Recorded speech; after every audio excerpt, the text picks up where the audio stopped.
Hola a todas, ¿qué tal? Aquí vamos a intentar entender un poquito más la relación entre los niveles energéticos y nuestro ciclo menstrual, para así poder intentar potenciar nuestros entrenamientos con nuestro ciclo. Esto pasa en un mundo ideal, la verdad es otra muy diferente, y es que la mayoría de mujeres no pueden adaptar su entrenamiento a su ciclo menstrual, bien porque entrenan en grupo y no se puede individualizar tanto, o bien porque si es de competición, nuestras competiciones por norma general ya están marcadas y no sabemos en qué momento de nuestro ciclo nos va a coincidir competir. Por lo tanto, en esos casos yo animo a las mujeres que aún en menstruación entrenen con ganas, porque no sabemos si el día de la competición nos va a coincidir. Pero bueno, si eres una de las personas que tiene el lujazo de poder adaptar su entrenamiento a sus niveles hormonales, aquí te voy a explicar un poquito cómo comenzar a hacerlo.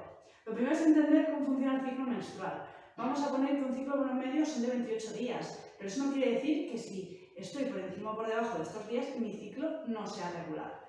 Depende de la bibliografía que leáis, entre 24 y 35 días lo podríamos considerar un ciclo completamente normal. Si nos pasamos o nos quedamos cortos, sí que ya puede haber alguna alteración hormonal que esté condicionando, y si pasamos más de 3 periodos sin sangrar, hablamos de una amenorrea. Eso tendremos que tener en cuenta en procesos más desarrollados, que haya factores físicos incluidos, factores hormonales, la famosa tríada de la mujer deportista, de la que podemos hablar en otro momento. Bien, vamos a intentar clasificar nuestro ciclo menstrual en fases. La mayoría de bibliografías la dividen en 4. Yo en este vídeo lo voy a dividir en 5 por otros factores físicos que también nos suelen condicionar bastante.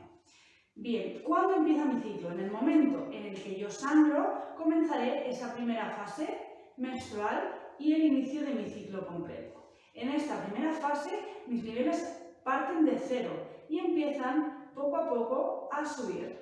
Es decir, mis niveles energéticos pasan de no puedo más a venga que ya quiero empezar a moverme. Es un momento en empezar a meter caña a mi entrenamiento.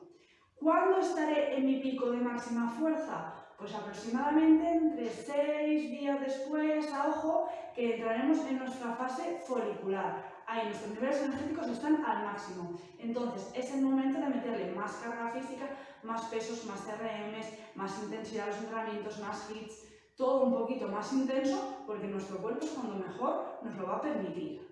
Después de aquí hay un periodo muy cortito, una fase muy cortita de transición que llamamos la fase ovulatoria. Es ovulatoria porque hay un pico en el que técnicamente soy más fértil, los niveles hormonales varían y demás, y aquí voy a comenzar a plantearme el cambio de entrenamiento de más fuerza a más aeróbico. Entonces, le enlazaremos con la siguiente fase, que es la fase lútea, en la que mis niveles empiezan a bajar.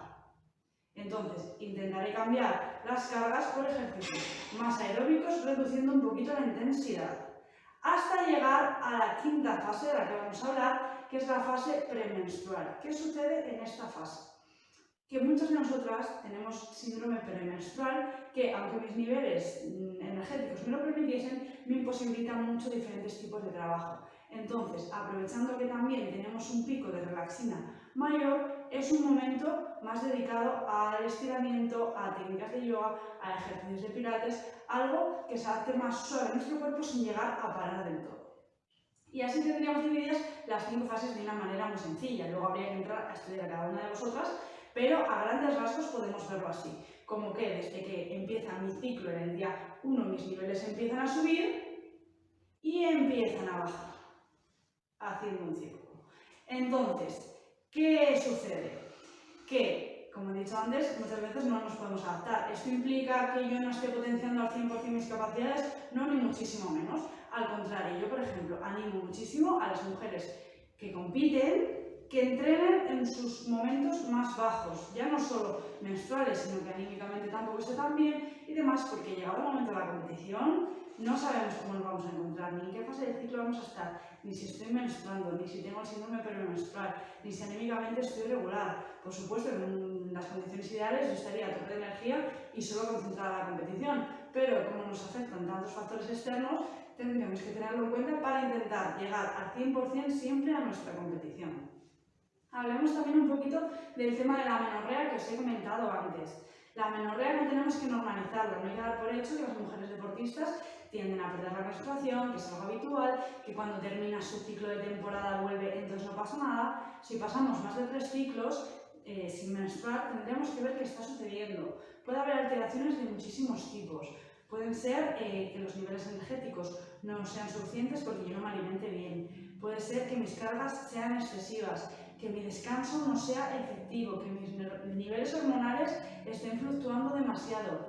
También puede haber factores físicos de tema de suelo pélvico que pueden estar interviniendo en que ese útero no tenga la movilidad suficiente, que mi síndrome premenstrual sea peor. Entonces, ¿a qué voy con esto? A que no podemos decir, bueno, pues me tomo la píldora, sangro mes a mes con un falso sangrado porque no es vuestra menstruación y ya normalizo que está todo bien y sigo entrenando, sigo entrenando, sigo entrenando.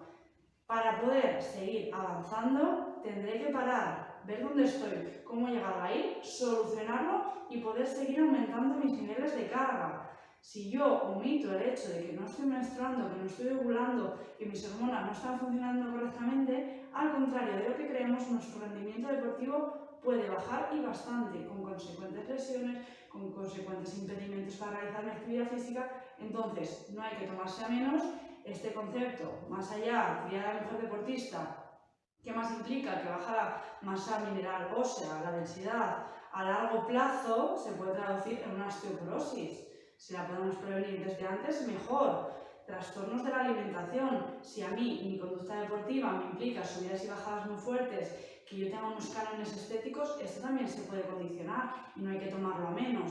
Entonces hay que mirar a la mujer en su globalidad, intentar adaptar siempre todo lo posible a las características físicas de esta persona y a sus objetivos. Y si necesitamos ayuda para esto, tendremos que contar con profesionales como son endocrinos, como son médicos, como son nutricionistas, como son entrenadores y como son fisioterapeutas. Así que os animo a que si os encontráis en un proceso de este tipo o no sabéis cómo comenzar con esto, os pongáis en contacto con un profesional.